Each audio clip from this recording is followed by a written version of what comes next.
Halo viewers, Assalamualaikum warahmatullahi wabarakatuh. Selamat datang di Teja Saja Channel ya, channel pendidikan yang banyak membahas soal-soal bahasa Inggris, diantaranya TOEFL, IELTS, dan lain sebagainya ya. Pada kesempatan kali ini kita akan masuk ke topik berikutnya. Ya, ini adalah video tentang reading comprehension, video yang kedua yang akan membahas stated and unstated detail questions ya. Pada video pembahasan TOEFL sebelumnya saya membahas tentang main idea questions. Oke, right, yuk kita mulai ya pembahasannya. Right, untuk mengingatkan kembali bahwa dalam membahas atau dalam menganalisa soal-soal TOEFL khususnya pada bagian reading comprehensions, maka ada beberapa hal yang perlu kita lakukan. Yang pertama, kita perlu untuk membaca singkat paragraf pertama untuk tahu topik bacaan ya. Jadi dengan kita mengetahui topik bacaan tersebut, maka kita tahu apa yang dibahas, sehingga pada saat kita membaca pertanyaannya kita menjadi lebih siap karena kita sudah punya pengetahuan singkat tentang topik dari bahan bacaan yang akan kita hadapi tersebut ya. Kemudian yang kedua adalah baca pertanyaannya ya. Baca pertanyaannya secara cermat, kemudian tentukan kata kuncinya ya. Kata kunci adalah kata-kata yang penting dalam sebuah kalimat. Nah, pada pertanyaan itu ada satu atau dua kata kunci yang perlu kita tentukan, kemudian kita ingat-ingat ya. Kemudian kita cari informasinya di teks ya. Kemudian pada saat kita menemukan informasinya di teks, maka bacalah kalimat tersebut dengan cermat ya, dengan hati-hati. Kemudian pastikan bahwa kita memahami apa yang kita baca. Jangan sampai setelah kita baca kemudian kita nggak tahu apa yang barusan kita baca tersebut ya. Kemudian barulah kita bandingkan informasi tersebut dengan pilihan-pilihan jawabannya ya. Kemudian kita pilih jawaban yang terbaik. Nah, dalam memilih jawaban yang terbaik yang mana atau jawaban yang benar yang mana, kita perlu menyingkirkan pilihan-pilihan yang salah ya. Pilihan yang salah ini menyingkirkan pilihan yang salah ini dapat membantu kita untuk fokus saja kepada dua pilihan untuk kemudian kita analisa secara lebih mendalam lagi. Oke. Nah, ini adalah strategi umum dalam menganalisa soal-soal dalam reading comprehension TOEFL ITP. Oke. Nah, pada kesempatan kali ini kita akan membahas stated detail questions dan unstated detail question. Nah, seperti apa? Oke, yang pertama adalah stated detail questions. Pertanyaan pada stated detail questions diantaranya ini ya, ada beberapa wordings dalam pertanyaan stated detail questions ini. Intinya menanyakan informasi khusus yang ada di dalam teks, yang ada di dalam paragraf ya. Contoh pertanyaannya, according to the passage bla bla bla, kemudian it is stated in the passage bla bla bla, the passage indicates that bla bla bla, which of the following is true bla bla bla. Oke. Nah, ini diantara contoh-contoh pertanyaan pada stated detail questions ya. Nah, bagaimana cara menjawabnya? Ya, hampir sama dengan strategi umum yang barusan saya tampilkan tadi ya. Nah, Anda perlu untuk membaca pertanyaannya, kemudian tentukan kata kuncinya, kemudian ingat-ingatlah. Nah, ini penting sekali, jangan sampai kita lupa ya. Misalnya tadi apa ya yang ditanyakan, kemudian kita balik lagi ke pertanyaan. Nah, itu sangat membuang waktu ya. Jadi ingat-ingat, kemudian cari kata kunci tersebut di teks ya. Nah, kadang-kadang kita akan menemukan exact words ya, maksudnya kata-kata yang sama persis dengan yang ada di teks ya. Terutama nama-nama orang, nama-nama tempat, nama-nama negara, nama-nama itu biasanya exact words yang akan kita temukan di teks nantinya. Tapi kadang-kadang kata kunci itu tidak kita temukan di teks, tapi kita menemukan sinonimnya. Nah, ini juga perlu dipahami bahwa tidak selalu kita menemukan exactly the words dari kata kunci tersebut kita temukan di teks, tetapi kadang-kadang ya kita menemukan sinonimnya. Kemudian pada saat kita menemukan, maka bacalah dengan cermat. ya. Nah, ini penting sekali, jangan terburu-buru. Kita perlu cepat memang, tetapi jangan terburu-buru. Pastikan bahwa Anda memahami apa yang Anda baca sehingga tidak mengulang kembali, ya.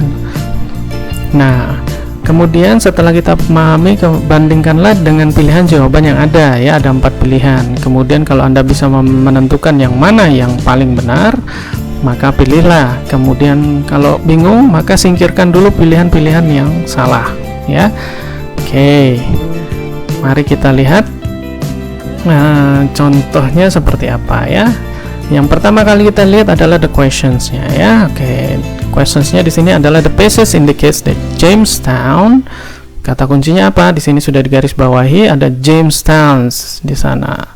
Maka kita langsung menuju ke teks saja. Kita cari informasinya di teks, ada di baris keberapa? Oh, di sini kita menemukan ada di baris kelima, ya. Ada di baris keempat. Ini ada kata Jamestown. Kemudian bacalah, ya, kalimat ini secara utuh, ya. Williamsburg is a historic city in Virginia that was settled by the English colonists in 1633.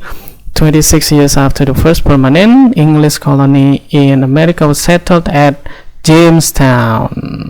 Oke, kemudian kita bandingkan dengan pilihan yang ada. Apakah was settled in 1633?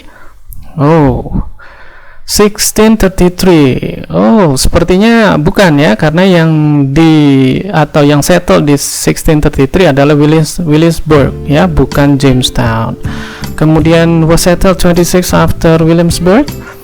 Nah, ini di sini ada informasinya 26 years after the first permanent English colony in America was settled at Jamestown. Berarti yang pertama itu adalah Jamestown. Nah, ini salah, ya. Kalau di sini mengindikasikan bahwa yang pertama kali settle adalah Williamsburg, bukan Jamestown dulu, ya. Williamsburg itu 26 years after Jamestown. Oke. Nah, di sini jawaban yang tepat adalah C, was the first permanent English colony in America. Ya, di sini ada kita temukan informasinya, ya, 26 years after the first permanent English colony. Jadi sudah sangat eksplisit sekali di sini, the first permanent English colony Jamestown. Berarti jawaban yang tepat adalah Jamestown. Oke, kalau jawaban D, ya, ini sekali lagi adalah informasi yang salah menurut teks, ya. Was originally named Middle Plantations. Di sini di kalimat berikutnya bisa kita cek, Middle Plantations itu adalah penamaan untuk Williamsburg, sekali lagi, ya, bukan Jamestown. Alright. Nah, seperti inilah cara menganalisa stated detail questions, ya. Semoga kalian sudah mengerti, ya. Jadi lakukan analisa secara cepat tapi juga tidak terburu-buru, oke? Asalkan kalian bisa melakukannya secara strategik, step by step, maka tidak ada waktu yang terbuang dan kalian bisa melakukannya secara efektif dan efisien, oke? Ya, kita lanjut ke jenis pertanyaan berikutnya, yaitu unstated detail questions, ya.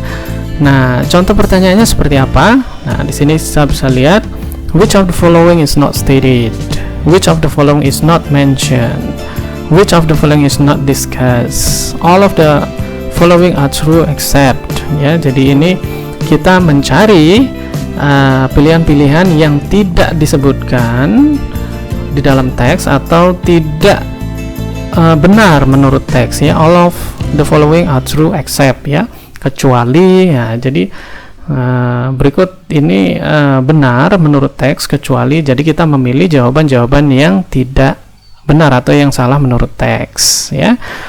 Nah, bagaimana cara menjawabnya? Tentu saja pertama harus membaca pertanyaannya, kemudian tentukan kata kuncinya, ya, kata-kata yang penting, kata-kata yang menentukan makna yang pokok dalam pertanyaan tersebut. Kemudian ingat-ingat, ya, lalu cari di teks, kemudian temukan informasinya di teks, kemudian baca dengan cermat, ya.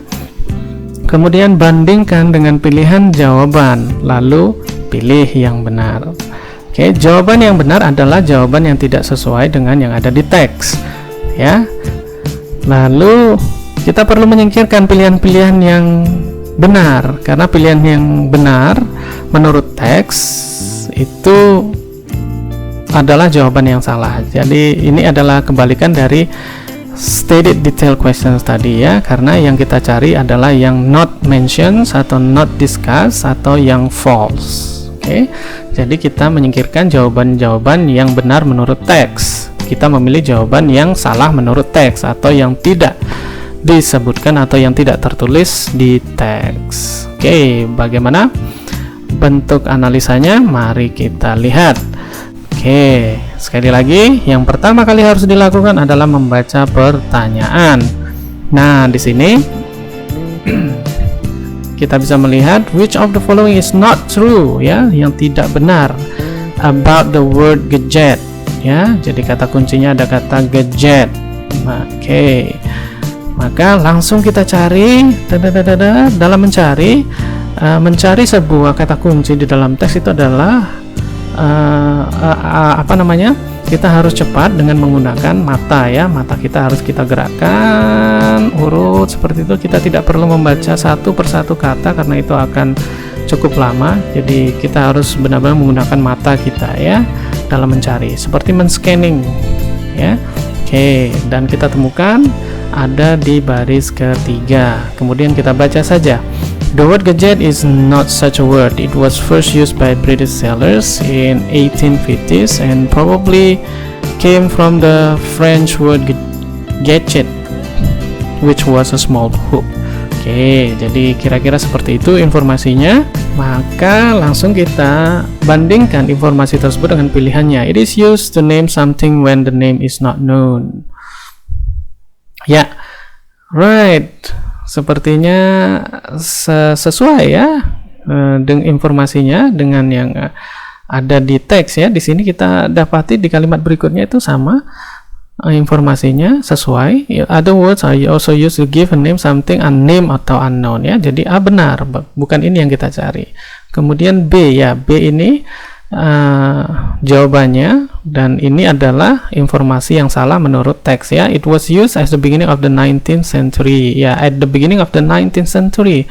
Nah, di teks itu diinformasikan pada 1850s. 1850s itu bukan beginning of the 19th century ya, tapi middle ya, sudah masuk ke middle of the 19th century ya.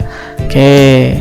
Jadi B adalah jawabannya. Nah, kalau kita mau cek jawaban C dan D itu bukan jawabannya, karena C dan D ini sesuai dengan yang ada di teks ya. It almost likely came from the word in French language ya, benar ya, karena di atas kita lihat bahwa it came from the French word gadget. Oke. Kemudian yang D ini bukan jawabannya juga, karena ini sesuai informasinya dengan yang ada di teks ya. It first known use was a British sailors ya. Ya betul ya, karena di atas disampaikan tertulis di sana which was small hoods. It was first used by the British sailors. Oke. Jadi sekali lagi, unstated detail questions ini kita mencari jawaban yang tidak benar menurut teks atau tidak tertulis di teks ya. It's not true ya. Nah, jenis-jenis pertanyaan seperti ini memang biasanya takes time, karena kita harus menguji masing-masing pilihan ini apakah dia sesuai dengan informasinya dengan yang ada di atas atau tidak ya. Kalau memang sesuai, bukan itu jawabannya ya. Kalau yang tidak sesuai, maka itulah jawabannya, karena memang pertanyaannya adalah not true. Oke. Jadi ya, it takes time, karena kita harus sekali lagi menguji masing-masing pilihan ini sudah sesuai dengan teks atau belum ya, dan yang mana yang harus kita pilih. Oke. Jadi itu tadi pembahasan kita kali ini. Jadi ada stated detail questions, kemudian ada unstated detail questions. Semoga kalian sudah paham bagaimana cara menganalisa soal TOEFL ITP jenis ini, dan tetap berlatih untuk bisa mendapatkan skor yang tinggi ya. Semoga video ini bermanfaat. Jangan lewatkan video-video saya berikutnya ya. Kalau Anda suka boleh like, kalau ada masukan-masukan bisa tulis di komen. Okay, right, that's all for this topic. Thank you, have a nice day, see you. Assalamualaikum warahmatullahi wabarakatuh.